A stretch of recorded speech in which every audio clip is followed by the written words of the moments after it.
All right, everyone. Let's get into another knife I didn't really know much about until my buddy T1 sent it over to me to check out. And there will be a link to his channel down below because he's really killing it these days. He's doing a ton of those YouTube shorts, the kind of 1 minute-ish vertical style. So go check those out because he's doing a great job with that stuff. So this is a Ray Laconico design who's done a bunch of different knives and worked with a bunch of different retailers and whatnot.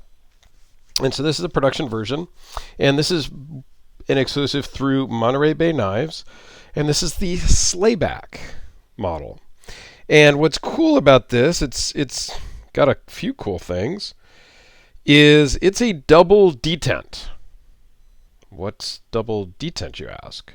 Well, everybody knows about a detent when you're going to, flip the knife open. You got a detent here, and then you've got a lock, right? So there's the detent ball that gives it the pressure to open or not open. Same thing here. It's got a detent to open, but there is no lock. There's not a lock back. It's not a frame lock. It's not a slip joint. It's different than a slip joint. It has the same detent. I mean, it's a different detent on the other side, but the same type of thing where you just have to break the detent and then it will close. So you have the detent to break it to unlock and to fire open, and then the other detent brings it closed. So, and I'm familiar with the double detents before. I have a Surge Bean that is also a double detent. So that's kind of a cool thing. And it's got a Wharncliffe blade, which is not my favorite, and now it's got fingerprints all over it because I touched the blade. But that's okay. We'll just zoom in here, and you guys can pause and try to steal my fingerprint off of there. Yeah, no, it doesn't work that way, guys. But it does have a very nice Wharncliffe, super sharp blade, full titanium scales, backspacer, clip. It's basically a chunk of a bunch of titanium and M390. Like, that's it. I don't know about all the hardware. That may be stainless stuff. I'm not certain. And it runs on washers, and it fires open. My God, it fires.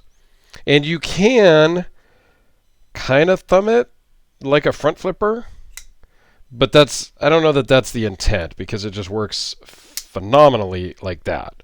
The jimping on the flipper tab is fantastic. And then you have a little jimping down here on the front side. So all in all, it's pretty cool. So let's go over some of the specs. It's 4 inches overall, or closed, from the edge of the flipper tab all the way to the butt. 6 3/4 overall. 2.86-inch blade with a 2.75-inch cutting edge. So it's a small guy. M390, 0.125 blade thickness, 0.40 overall thickness, minus the clip. Runs on bearings and weighs in at just 3.2 ounces. It's a cool knife. And these are currently, I think, sold out, but they retail at about $200.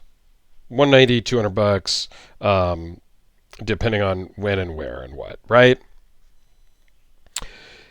It fits good in the hand. The pocket clip works really nice. I don't love the double detent as a personal thing. I like a locking knife, but I think this has its use. The utilitarianness of the Wharncliffe blade is phenomenal. You can really get in there and do some stabbing into material to do plunge type cuts. You can get in and do real fine detail work.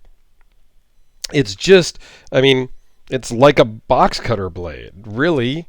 And how often are we using a box cutter before we got into knives? Okay? Before you and I became knife idiot, collectors, savants, whatever you want to call us, knife enthusiasts, We used box cutter all the dang time because we didn't know any better. Well, why not carry a knife that acts like a box cutter when you need it, but also can do so much more?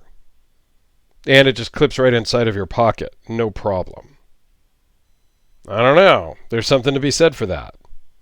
So while the Wharncliffe blade is not my favorite blade, aesthetically, functionality-wise, it's fantastic. And it's something that we should all think about possibly having in our repertoire of knives. So let's do a couple size comparisons. With the Sharpie, of course, we got to have the Sharpie because I think everybody knows what a Sharpie is. So it's a good comparison. The Spyderco Delica, just about the same exact size. It's a hair shorter. The Slayback is a hair shorter, but overall, it's basically the same size as the Delica. The Benchmade 940, obviously a little smaller, but it's a good representation. And then for fun, the Hellraiser P Series, because, well, I just love it. It's my channel. I can share it whenever I want. So, yeah, I mean, I think this is a cool knife, and I'm glad that T1 sent it over to me to check out because it's been fun to handle and whatnot. Yeah, you got to be a little careful, but there you go. I mean, as I get more familiar with it, to close it, if you keep your fingers out of the way, you can just fire it closed. Much like you fire it open, you fire it closed. Just make sure that your fingers are out of the way. I mean, that was an accident when I first did it, but now as you get more used to it, you can just flick it closed. Because it's the same resistance of detent, basically, as flipping it open. You're just breaking the detent and sending it home. So there's some cool factor to that too, the more that I fidget with this. But keep your fingers out of the way. All right, guys.